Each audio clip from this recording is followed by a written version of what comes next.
O'zbekiston Respublikasi Ekologiya, atrof muhitni muhofaza qilish va iqlim o'zgarishi vazirligi huzuridagi Gidrometeorologiya xizmati agentligi 6, 7, 8 dekabr kungi ob-havo prognozini e'lon qildi.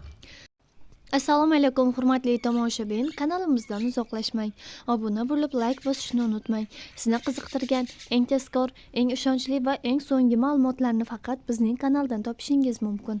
O'tkazib yubormang. Bugun va ertaga O'zbekiston hududi bo'yicha quruq ob-havo saqlanib turadi. Faqat respublika shimolida ertaga 7 dekabr kuni ba'zi joylarda biroz qor yog'ishi mumkin. Respublika bo'yicha ba'zi joylarga tuman tushadi. Havo harorati asosan kechalari 3 daraja sovuq, 2 daraja iliq atrofida, kunduz kunlari 2-7 daraja iliq atrofida bo'ladi.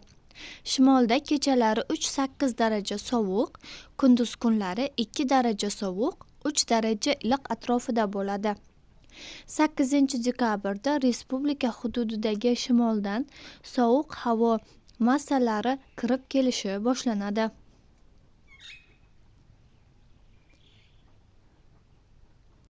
Havo harorati 8 dekabr kechasi va kunduzi 0-5 daraja sovuq atrofida.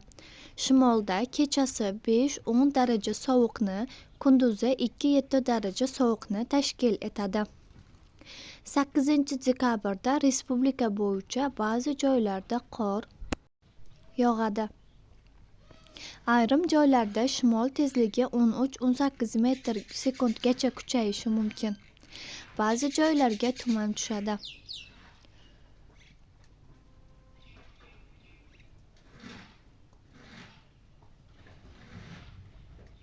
Poytaxtimizda 6-7 dekabr kunlari yog'ingarchilik kutilmaydi.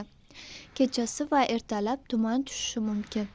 Shamol sharqdan 5-10 metr sekund tezlikda esadi. Harorat asosan kechalari 1 daraja sovuq, 1 daraja iliq atrofida, kunduz kunlari 2-5 daraja iliq bo'ladi. 8 dekabr kuchsiz qor yog'ishi, tuman tushishi mumkin.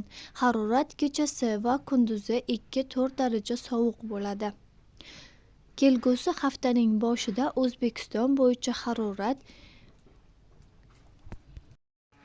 kechalari 5-10 daraja sovuqgacha, Toshkentda 6-8 daraja sovuqgacha bo'ladi.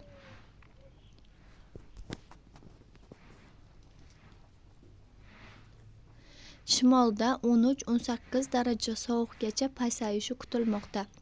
Kunduz kunlari harorat deyarli o'zgarmaydi.